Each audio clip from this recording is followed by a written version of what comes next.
우리가 성찬 예배를 드리면서 또 우리가 신앙의 삶을 이루어 나가면서 많은 하나님의 약속을 붙들고 믿음의 세계로 하나님의 인도를 받는 삶을 살아가게 되어집니다. 많은 것들 하나님께서 계시해 주는 은혜를 통해서 하나하나 우리의 삶을 하나님께서 인도하시고 역사하시고 지켜주시고 운행하시는 여러 흔적들을 영적으로 깨어 있다 보면 하나하나 아주 미미한 거로부터 시작을 해서 전율을 느낄 정도까지의 확신에 차게 되어지는 하나님의 인도하심을 경험하게 되어지면서 하나님의 자녀들은 믿음의 길을 걸어가는 모습을 한 사람 한 사람 체험하게 되어집니다. 그런데 그 가운데서도 우리가 신앙생활하면서 성령 하나님에 대해서 반드시 내가 성령 하나님이 어떤 분이라고 하는 것을 인식하고 확실하게 체험하면서 성령의 인도를 받는 신앙의 길을 걸어가는 하나님의 자녀들과 그렇지 않은 신앙인들 가운데서는 어마어마한 차이가 있는 것을 발견하게 되었습니다. 그러면 성령님은 어떤 분이신가? 오늘 이 요한복음 14장 16절 이하를 통해서 성령 하나님에 대해서 말씀하고 있는 것을 보게 됩니다. 우리가 신앙생활을 하면은 처음에 교회 생활을 하게 되어지면 목사님께서 그렇게 말씀하십니다. 하나님의 사랑을 경험하고 체험해야 된다. 또 한참 말씀하시다가 예수님의 은혜를 경험하고 그 대속의 은혜를 체험하는 삶을 살아가야 된다. 한참 말씀하시다가 성령의 교통하심이 우리의 삶 속에 함께 해야 되고 성령의 인도를 받아야 된다라고 말씀을 하실 때 보면 하나님이 어떤 분이고 예수 그리스도가 어떤 분이고 성령님이 어떤 분이신가 다 비슷비슷한 분이겠다 생각을 하면서 하나님의 말씀을 받아들이지만은 이 하나님 성부와 예수 그리스도 성자가 되어지는 또 성령이 되어지는 이 세 분이 어떤 분이라고 하는 것을 사실 마음속에 확실하게 정립을 하고 믿음 생활을 한다고 하는 것이 어려운 부분임을 알게 되어집니다. 왜냐하면 신학적으로도 성부와 성자와 성령의 이 삼위일체에 대해서 여러 가지로 어려운 부분들이 신학을 공부하는 신학자들 안에서도 분분히 의견이 여러 가지 면에서 충돌하는 모습도 발견할 수 있게 되어지기 때문입니다. 우리가 이 아버지와 아들과 성령은 성경의 역사를 통해서 우리들에게 보여주고 있는 것은 하늘과 온 우주 만물이 창조되기 전에, 그러니까 시간과 공간이 만들어지기 전에 성부 하나님과 성자 예수 그리스도와 성령 세 분은 우주 만물이 만들어지기 전 그 이전부터 태초부터 원래부터 계셨다고 하는 것을 성경은 말씀을 통해서 증거해 주고 계십니다. 그러니까 좀 어려운 말씀 같습니다마는 창세기 1장에 시작되어지는 태초에 하나님이 천지를 창조했다라고 하는 그 태초보다 복음서에 나오는 요한복음 1장에 있는 태초에 말씀이 계시니라 이 말씀이 하나님과 함께 하셨고 이 말씀은 하나님이 되십니다라고 선포하는 그 태초는 분명하게 원래 많은 차이가 있는 것을 보게 되어져요. 그러니까 요한복음 1장의 태초라고 하는 말은 이 원문을 보면은 엔아르케라고 하는 단어를 사용하고 있는데, 이 단어는 시간과 공간을 만들기 이전에 영원한 태초를 얘기하고 있는 거예요. 그런데 창세기 1장에 성경이 시작되어지는 태초에 하나님이 천지를 창조했다라고 하는 이 브레시트라고 하는 말은 원래부터 시간과 공간을 만들기 전의 상태의 태초가 아니라 그 태초로부터 어느 정도 시간이 흐르게 되어져서 우주 만물을 만들게 되어지는 그 시점에 태초를 말씀하고 있는 것을 보게 됩니다. 그러니까 성부 하나님과 성자 예수 그리스도와 성령님은 세 분이서 시간과 공간이 이루어지기 전에, 우주 만물이 만들어지기 이전부터 세 분이 계셨는데 따로따로 계신 것이 아니라 한 몸으로 같이 계셨는데 그 세 분이 한 몸 안에서 각각 구별되어지는 상태로 계셨다는 거예요. 이것이 삼위일체로 신학적인 논쟁을 통해서 얘기하고 있습니다만 참 어려운 말씀이지요. 그래서 삼위일체를 비유로 설명하는 그런 비유가 많이 있지요. 뭐 태양을 통해서 빛이 있고 또 열이 있으니까 이것이 세 가지의 모습을 통해서 아버지와 아들과 성령의 관계를 설명하는 삼위일체로 적당하게 이해되지 않겠느냐 하지만은 이것도 신학적으로 보면은 맞는 게 아니에요.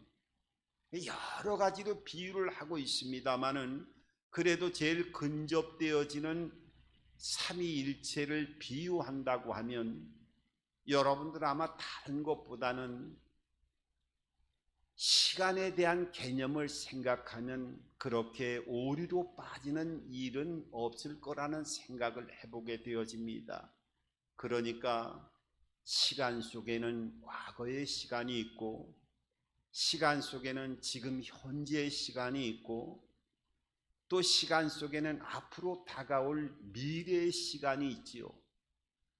그런데 시간은 이 세 가지가 반드시 있어야 시간의 상태가 유지가 되어지는 거예요. 과거의 시간이 지나갔다고 그래가지고 현재 시간과 미래 시간만 있다고 하면 그거는 시간 자체가 될 수가 없는 거지요. 시간을 설명하기 위해서는 과거의 시간이 흘러갔기 때문에 현재의 시간이 있는 거고, 현재의 시간이 있기 때문에 앞으로의 미래의 시간도 맞이할 수 있게 되어지는 거예요. 그러니까 시간을 놓고 비유할 때 과거의 시간을 싹둑 잘라내거나 앞으로 다가올 미래의 시간을 싹둑 잘라내고 시간의 개념을 설명할 수가 없는 거예요. 하지만은 과거나 현재나 미래의 시간 속에 이 시간이라고 하는 하나의 몸통 안에 시간의 위치가 다를 뿐이라고 하는 것처럼 하나님은 세 분이 한 몸 안에 계시는데 어떤 우리가 생각할 땐 계급적으로 생각할 수가 있어요. 아버지가 제일 아버지가 되니까 더 높으신 분이고 그 다음에 아들이 되니까 또 육체로 오셨으니까 무언가 약간 빠지는 것 같으니까 그 다음 계급이 되어지고, 성령님은 그 밑에서 우리가 세 번째로 항상 얘기하니까 세 번째 모습이니까 계급이 세 분 중에서 제일 낮은 분이 아닌가라고 하는 그런 생각을 가지고 우리가 신앙생활을 하는 많은 모습들을 보게 되어져요. 이 아버지와 아들과 성령은 계급처럼 차이가 있는 것이 아니라 그 본질적인 면에서는 아주 똑같습니다. 하지만은 그 위격이 다른 거예요. 그 위치가 구별되어져 있기 때문에 다른 것인데 이것을 설명하기가 너무 난해하기 때문에 많은 오류에 빠지게 되어지는 겁니다. 그러니까 세 분이 한 몸 안에 계셨는데 그 위치가 다르고 하는 일이 구별이 되셨어요. 하나님은 우리 인간의 모든 구원을 계획하신 분이 하나님이시고 예수 그리스도를 그 구원을 적용시킨 분이 예수 그리스도께서 이 땅에 오셔서 십자가의 대속물이 되셨기 때문에 그 구원을 실체적으로 이루신 분이 완성하신 분이 예수 그리스도가 되시고 성령님은 그 구원을 적용시키는 분으로 우리 안에 내주하면서 우리의 삶을 인도하시고 변화시켜 나가시는 그런 하나님이시라고 하는 것을 성부와 성자와 성령의 은혜 안에서 하나님은 구만리 장천에 계신 것이 아니라 내 안에 구원을 적용시키는 하나님으로 나의 삶 가운데 내 육체를 성전 삼고 나와 동행하고 있다고 하는 이 확신과 믿음을 가지고 신앙생활을 하는 사람과 그렇지 않은 사람과는 삶의 능력과 그 믿음의 본질 안에서 체험되어지는 하나님의 은혜가 하늘과 땅의 차이만큼 괴리감을 가지고 신앙의 길을 걸어갈 수밖에 없는 것을 발견하게 되어집니다. 그럼에도 불구하고 많은 사람들이 성령은 하나님의 영이 되어지고 그리스도의 영이 되어지니까 어떤 능력이나 강력한 파워, 힘 정도로만 마음속으로 생각하고 성령 하나님에 대해서 마음에 담고 신앙생활을 하는 사람들의 모습도 많이 발견하게 되어지는데 그것은 하나님에 대해서 성령님에 대해서 온전히 알고 있지 못하는 것이고 한 부분만을 알게 되어지는 거예요. 왜 성령님 하면은 힘으로 오시고 권능으로 오셔가지고 번갯불에 강력한 기적의 역사를 행하는 이런 분으로만 생각하시는데 그것은 성경의 그런 부분적인 부분들을 발견할 수 있기 때문에 그런 것입니다. 왜냐하면 성령을 능력으로 생각하는 분들에게는 늘 우리가 느끼는 것처럼 바람처럼 불처럼 생수처럼 역사하신다라고 하는 이런 부분들을 통해서 요한복음 3장 8절에 니고데모에게 예수님이 말씀하실 때도 성령은 바람의 비유를 통해서 말씀하셨어요. 바람이 임의로 부는 것처럼 동에서 서해로 바람이 불면 바람이 어디서부터 부는 것인지 알지 못하는 것처럼 성령으로 난 자는 이와 같으리라 하면서 성령의 임재가 어디에서부터 어떻게 역사하는 그 길을 모른다라고 하는 비유를 바람의 비유를 통해서 말씀하셨기 때문에 많은 사람들이 이 바람의 또 파워에 대한 이런 부분을 느끼기 때문에 그렇게 생각을 하거나 또 이 불처럼 느낀다고 하는 것은 사도행전 2장에 보면은 성령이 강림할 때 급하고 강한 바람소리 같으면서 불의 같이 갈라져서 각자의 사람의 머리 위에 임하여지는 그 놀라운 능력이 그 형태를 보고 성령님을 능력 자체라고 생각하기 때문에 그런 모습이 나타나는 거예요. 그것뿐만 아니라 물처럼 비유할 때에도 요한복음 7장 36절에 보면은 배에서 생수의 강이 넘쳐나는 이 역사를 통해서 성령이 임하게 되어지면 이 배에서 끊임없이 생수의 강물이 흘러넘친다라고 하는 비유를 통해서 성령의 강력한 어떤 이미지를 우리들에게 각인시켜 주는 것을 보게 되어집니다. 그런데 어떻게 보면은 이 성령의 역사는 사실 가장 중요한 것은 우리가 그 능력 자체로만 받아들이는 것이 아니라 성령님은 인격을 가지신 분으로 우리와 교제하고 교통한다라고 하는 가장 중심적인 성령의 본질을 우리가 알아야 됩니다. 그렇기 때문에 갈라디아서 5장 22절을 보면 성령의 열매에 대해서 얘기가 나오는데 사랑과 희락과 화평과 오래 참음과 자비와 양성과 이 온유와 절제를 어느 누구도 막을 수가 없다고 말씀하고 있어요. 그러니까 성령의 열매라고 하는 것은, 여러분, 열매는 하루아침에 금방 일시적으로 나타나는 것이 아니지요. 열매는 꾸준하게 시간이 지나갈 때 결실로 나타나는 것이 열매가 되어지는 거예요.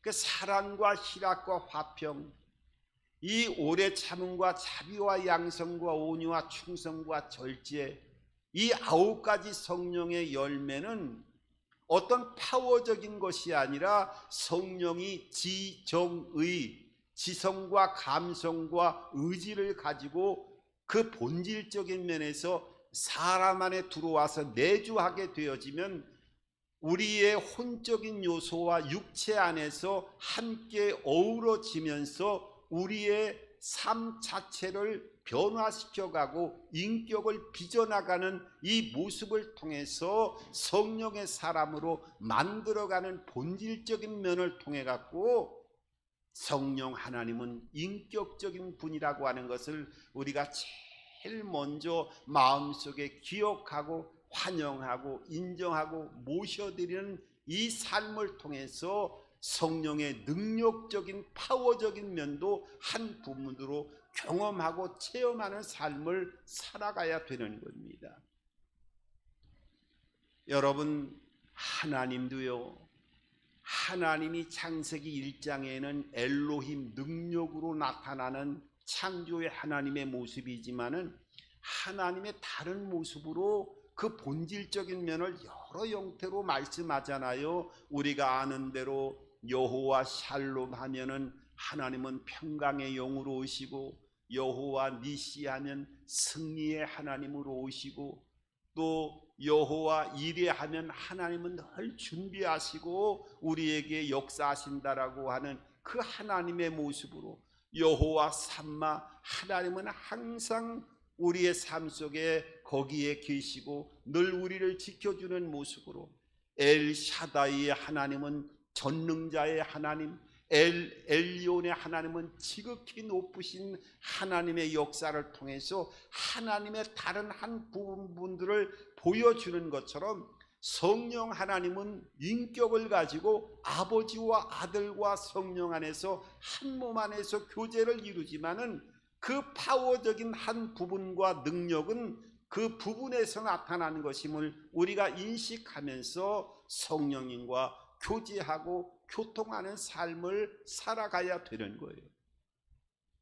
오늘 그 성령님이 이 요한복음 14장 본문을 통해서 몇 가지의 모습으로 오시고 그 성령님과 깊은 영적인 교제를 이루기 위해서는 어떻게 해야 될 것인가에 대해서 말씀하고 있는데, 오늘 예수님이 부활 승천하시기 전에, 십자가에 돌아가시기 전에, 바로 전에 제자들에게 내가 이제 십자가의 죽음을 통해서 부활하고 40일 동안 부활체의 모습으로 너희들에게 나타나고 보인 이후에 너희들에게 보인 그대로 하늘로 승천할 터인데, 그때 너희들이 얼마나 절망감에 놓여 있겠느냐. 그런데 너희가 절망에 처할 것이 아니라 또 다른 보혜사를 내가 아버지께 가서 부탁하면 그 보혜사 성령님이, 나는 육체를 통해서 시간과 공간에 여러 가지 제약을 받지만은 또 다른 보혜사인 성령이 너희 안에 오시면 이제부터는 모든 사람들에게 육체 안에 성전 삼고 시간과 공간을 초월하는 상태로 너희와 함께 하겠다고 하는 것을 약속하면서 그 보혜사 성령님이 어떤 분이라고 하는 것을 오늘 말씀하고 있는 거예요. 오늘 16절에 제일 먼저 어떤 분으로 오신다고요? 또 다른 보혜사로 오신다는 거예요. 여러분, 보혜사라고 하는 말은 이게 한글로 번역을 하면서 이게 한문에 나타나는 뜻 자체로 사용되어지는 말이지요. 보혜사, 원래 원문은 파라클레토스라고 하는 단어, 위로자라고 하는 단어를 사용하고 있습니다마는 이 보혜사라고 하는 말은 보호한다는 거지요. 해자는 은혜를 준다는 거예요. 사는 스승사자를 통해서 진리 가운데 모든 것들을 가르쳐 준다는 거예요. 인격체라는 거예요. 그러니까 이 또 다른 보혜사 성령이 너희 안에 오게 되면 이제부터는 어떻게 해요? 너희들을 개인적으로 다 보호하시고, 보호할 뿐만 아니라 아주 특별한 은혜를 베풀어 준다는 거예요. 사람의 언어로 측량할 수 없는 은혜를 줄 뿐만 아니라 끊임없이 하나님에 대해서 가르쳐주고 예수 그리스도에 대해서 스승이 돼서 가르쳐주는 보혜사로 너희에게 강림을 하게 되어지고, 그때부터는 어떻게 해요? 너희를 다시 한번 고아와 같이 버려두지 않고 진리의 영으로 오시는데, 그 성령님은 어떻게 해요? 일시적으로 오는 것이 아니라 영원토록 너희와 함께 하겠다고 하는 것을 오늘 16절부터 17절, 18절을 통해서 말씀하고 있어요. 오늘 다시 한번 16절을 볼까요? 16절에 보면 내가 아버지께 구하겠으니 그가 또 다른 보혜사를 너희에게 주사 영원토록 너희와 함께 있게 하리니. 성령 하나님이 이제는 우리의 삶 속에 예수님이 부활 승천하신 이후에는 예수 그리스도를 구주로 영접하게 하면은 이 또 다른 보혜사가 되는 성령님이 우리 안에 내주하게 되어지고, 그분은 일시적으로 있다가 움직이시는 분이 아니라 우리의 죽음 너머에 영원토록 우리와 함께 하겠다고 약속하고 있어요.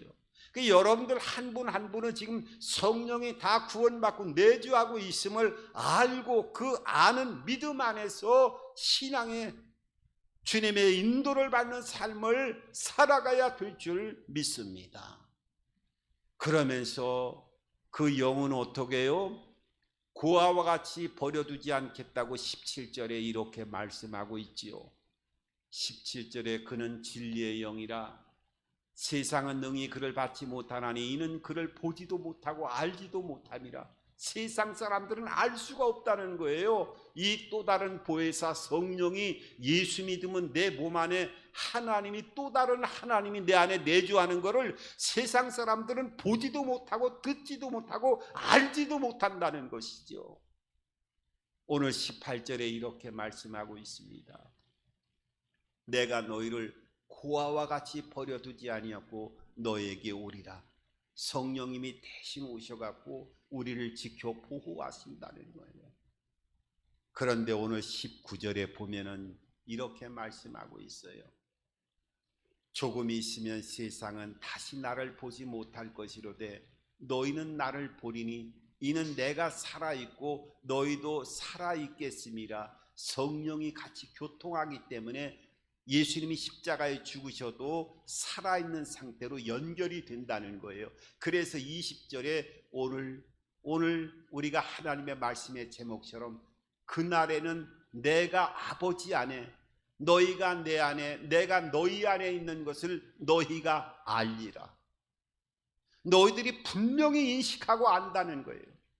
내가 십자가에서 부활 승천하고 나더라도 성령이 안에 내주하게 되어지기 때문에 내가 아버지 안에, 예수님이 부활 승천해서 아버지께 올라가게 되어지면 너희가 내 안에, 내가 너희 안에 있는 것을 너희가 알게 되어진다는 겁니다. 이건 성령의 내주를 얘기하고 있는 거예요. 여러분 신앙생활하면서 이 내주하고 있는 것을 알고 성령 하나님과의 교제를 이루어 나가는 것과 그렇지 않은 것과는 어마어마한 차이가 납니다. 제가 신앙생활에서 좀 오래됐습니다마는 아마 아시는 분들은 아실지 모르겠어요. 그 대학 선교회를 처음에 만들어 가지고 대학생들에게 복음을 전하는 일에 제일 앞장을 많이 섰던 그 김준곤 목사님, 지금 하늘나라로 가셨습니다마는 저는 그 김준곤 목사님의 그 일생을 보면은 마음이 얼마나 참 저린지 몰라요. 왜냐하면 그 김준곤 목사님이 성장을 하면서 얼마나 절망적인 일을 겪었느냐 하면 어머님이 돌아가시고 차례대로 그 형이 되어지는 세 형이 차례대로 급사를 하면서 다 죽었어요. 그러니까 4명이 죽는 것을 다 보았어요.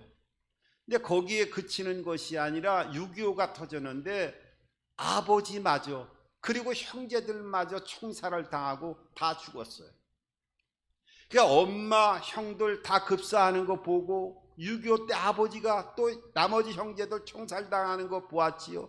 아마 일방 사람들 같으면은 숨도 쉬지 못하고 아마 절망 속에서 살아갈 수 없을 거라는 생각이 들었어요. 그런데 거기에 남아있던 남동생이 있었는데 그 남동생이 학교 교감이었는데 나중에 간암이 걸려가지고 자식들 4명이 남겨 있었는데 그 4명 맡긴다고 하면서 그 나머지 있던 동생마저 간암으로 죽은 거예요. 그것뿐만 아니라 이 김준권 목사님의 친딸이 나중에 위암이 걸려가지고 159일밖에 살 수가 없으면서 자식이 둘 있는데 그 두 손자를 또 아버지께 맡긴다고 하면서 이 목사님께 맡긴다고 하면서 숨을 거두고 말았어요. 집에서 보면 그 끔찍한 상태에서 남아있는 자녀들을 보면 마치 고아원을 방불케 했다는 거예요. 마음에 우울증이 오고 견딜 수가 없었다는 거예요.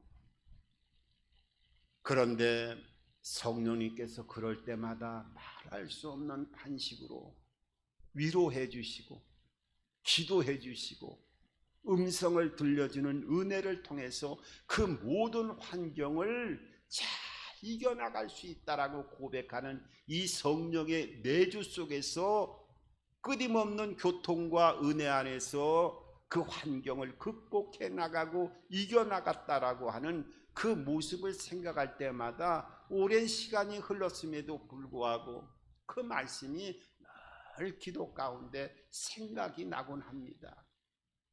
여러분, 우리 같으면은 그런 상태의 죽음을 가족들이 다 그런 절망적인 상태에서 지켜보면서 만약에 견딜 수 있는 사람이 몇 명이 있을 거라고 생각합니까?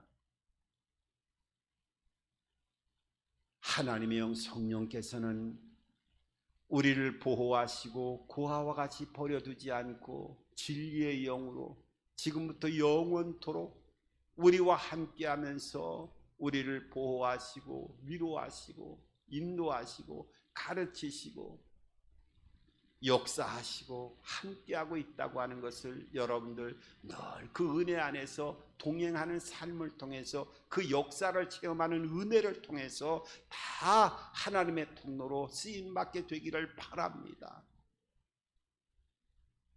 성령은 내주 계속 하시고 우리가 죽음 이후에도 우리의 삶을 살았던 흔적들을 성령이 필름처럼 다 사진 촬영을 하고 우리와 동행하고 우리와 역사하시고 함께 이 믿음의 길을 같이 걸어가시는 분이 바로 성령 하나님임을 여러분 믿으시기 바랍니다.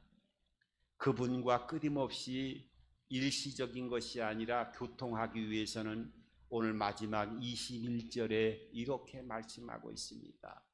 나의 계명을 지키는 자라야 나의 사랑하는 자니 나를 사랑하는 자는 내 아버지께 사랑을 받을 것이요 나의 계명을 지키는 자. 그러니까 성령이 너희 안에 내주하고 있어도 예수님과 하나님과 세 분이 끊임없이 교통하고 있는 것을 너희가 내 안에, 내가 너희 안에 있는 것을 너희가 알 수 있는 그런 놀라운 은총을 하루 이틀이 아니라 시간 이 땅의 삶을 살아가면서 끊임없이 경험하기 위해서는 하나님의 말씀이 교통해야 되는데, 교통하는 정도뿐만 아니라 말씀에 순종하는, 계명을 지키는 삶을 통해서 아버지와 아들과 성령의 교통하심이 내 안에서 끊임없이 역사하는 흔적과 영광을 경험하는 가장 중심이 되어진다고 하는 것을 오늘 이 요한복음 14장 21절을 통해서 말씀하고 있는 거예요. 여러분, 자식도 집안에 육체적으로 눈에 가시적으로 같이 있지만 맨날 사고치고 말썽 부려보세요. 그게 자식과 부모의 관계가 되겠어요? 하지만은 자식이 지금 눈에 보지 못하더라도 저 지구 끝에서 유학을 하고 있다 할지라도 매일매일 갈 수 있고 볼 수 없지만 전화를 자식 간에 늘 전화해서 부모님 잘 계십니까 하면서 통화하면서 매일 그 아버님의 음성을 듣고 어머님의 음성을 듣고 순종하면서 있다고 하면 지구 반대편에 있다 할지라도 그 자식과의 관계는 아주 연합되어지고 하나 되어지는 거예요. 바로 성령의 역사가 그 이치를 설명하고 있는 겁니다. 여러분, 오늘 성찬을 통해서 성령 하나님의 인격적인 은혜와 또 표적과 고아와 같이 버려두지 않은 보호하심과 또 진리의 영으로 역사하시는 그 은혜 안에서 우리의 삶을 숨결처럼 지켜주시고 가르쳐주시고 또 교통하시면서 역사하시고 우리가 이 세상을 떠날 때까지 인격적으로 우리를 돌보시고 역사하시는 그 성령 하나님과 끊임없는 교제와 교통을 통해서 하나님의 영광을 아버지와 아들과 성령의 교통하심 속에 날마다 체험해 나가고 그 은혜 안에서 복의 근원으로서의 삶을 살아가는 저와 여러분들의 삶이 되기를 주님의 이름으로 축원합니다.